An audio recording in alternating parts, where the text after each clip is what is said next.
Aamir Khan కెరీర్లోనే biggest హిట్గా నిలిచిన దంగల్ గురించి అందరికీ తెలిసిందే. ఆ సినిమాలో ప్రతి క్యారెక్టర్కు ఆడియన్స్ ఎంతో బాగా కనెక్ట్ అయిపోయారు. ఆ మూవీలో బబితా పోగట్ చిన్నప్పటి పాత్రలో నటించిన సుహాని భట్నాగర్ తన నటనతో అందరినీ ఆకట్టుకుంది. అయితే ఆమె కేవలం 19 ఏళ్ల వయసులోనే మరణించడం అందరినీ షాక్ గురి చేసింది.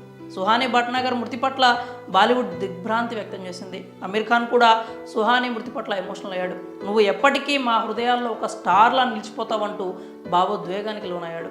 ఈ నటి మృతిపై చాలానే కారణాలు వినిపించాయి, కానీ ఆమె మృతికి కారణమైన వ్యాధి గురించి కుటుంబ సభ్యులు అసలు విషయాలను వెల్లడించారు. సుహాని భట్నాగర్ మృతికి మొదట అందరూ మెడిసిన్ సైడ్ ఎఫెక్ట్గా భావించారు. ఆమెకు కాలు విరిగినప్పుడు వాడిన మందుల సైడ్ ఎఫెక్ట్స్ వల్ల ఆమె మరణించిందంటూ చెప్పుకొచ్చారు. కానీ సుహాని కుటుంబం ఆ వాదనను కొట్టిపారేశారు. వారి కుమార్తె మృతికి అరుదైన వ్యాధి కారణం అంటూ చెప్పుకొచ్చారు.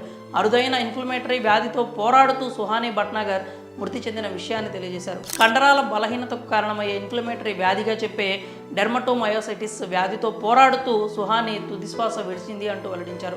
ఆమెను ఫిబ్రవరి 7న ఈ వ్యాధి కారణంగానే ఎయిమ్స్లో చేర్పించినట్టు తెలిపారు. ఈ వ్యాధికి చికిత్స పొందుతూ అది విషమించడంతోనే సుహాని ప్రాణాలు కోల్పోయిందని తెలియజేశారు. సుహాని కుటుంబ సభ్యులు తెలిపిన వివరాల ప్రకారం 2 నెలల క్రితం ఈ వ్యాధి లక్షణాలు సుహానిలో కనిపించాయి.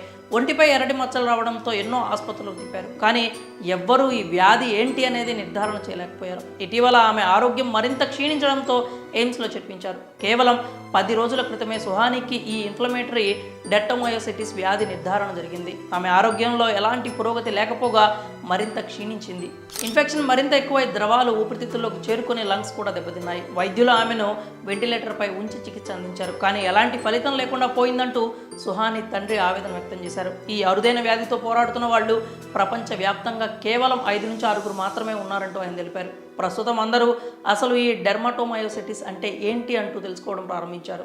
అసలు ఈ డెర్మటోమయోసైటిస్ వ్యాధి అంటే ఏంటంటే, ఈ అరుదైన వ్యాధి కండరాలు, చర్మం, అంతర్గత అవయవ వాపుతో కూడుకున్నది. ఈ వ్యాధికి సకాలంలో చికిత్స అందించకపోతే రోజు రోజుకి ఆరోగ్యం క్షీణిస్తుంది. దీనిని ఆటో ఇమ్యూన్ ప్యాథాలజీ అంటారు. అంటే ఇమ్యూనిటీ సిస్టమ్ పనితీరులో ఆటంకాలు కారణంగానే ఈ వ్యాధి వస్తుంది. అయితే ఇలా ఎందుకు జరుగుతుంది అనేది మాత్రం ఎవరూ చెప్పలేని పరిస్థితి. ఇప్పటికీ అది మిస్టరీగానే ఉండిపోయింది. రోగ నిరోధక వ్యవస్థ సొంత కణాలని హానికారకంగా భావిస్తూ వాటిని నిరోధించేందుకు ప్రతిరోధకాలను ఉత్పత్తి చేస్తుంది. నెమ్మదిగా వాపునకు గురయ్యే వ్యాధి లక్షణాలు ప్రారంభమవుతాయి. కొన్ని సందర్భాల్లో ఇమ్యూనిటీ సిస్టమ్ అంతర్గత అవయవాలపై దాడి చేస్తాయి. ఈ వ్యాధి లక్షణాలు ఎలా ఉంటాయంటే, త్వరగా అలసటకు గురి కావడం, జ్వరం రావడం జరుగుతుంది, వేగంగా బరువు తగ్గిపోతూ ఉంటారు, కండరాలు బాగా నొప్పికి గురి చేస్తూ ఉంటాయి, శ్వాస తీసుకోవడంలో కూడా బాగా ఇబ్బంది ఏర్పడుతుంది, చర్మం వాయడం, ఎర్రగా పొలుసుల మాదిరి మారడం జరుగుతూ ఉంటుంది, కంటి ప్రాంతంలో కూడా వాపు, ఎరుపు ఉంటుంది, అలాగే మెల్లకన్ను కూడా పడిపోయే ప్రమాదం ఉంటుంది.